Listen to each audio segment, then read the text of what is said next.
Esselamu Aleyküm kardeşler. Bugün 22 Şubat 2023. Doğu Türkistan Derneğimiz Kahramanmaraş'ta yardımlaşma çalışmalarımızı sürdürüyoruz elhamdülillah. Bugüne kadar buradaki kardeşlerimiz için, depremzedeler için Uygur pilavı hazırlayarak sunmuştuk. Bugün buradaki kardeşlerimizin farklı bir yemeğimizin tadına bakması için Uygur etli patatesi hazırlıyoruz. İnşallah Allah hayırlar nasip etsin.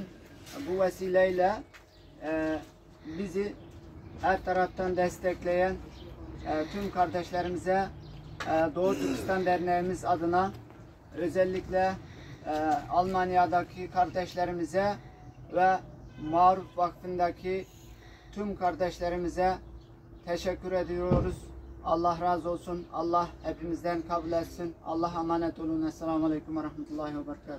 Biz şimdi hazırlamış olduğumuz Uygur yemeği, etli patatesi buradaki depremzedelerine dağıtıyoruz. Elhamdülillah.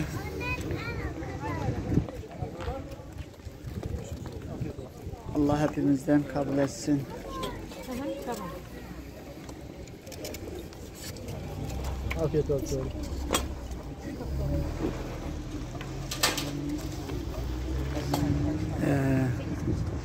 Gördüğünüz gibi yine de uzun bir kuyruk ulaşmış halinde. Allah hayırlar nasip etsin.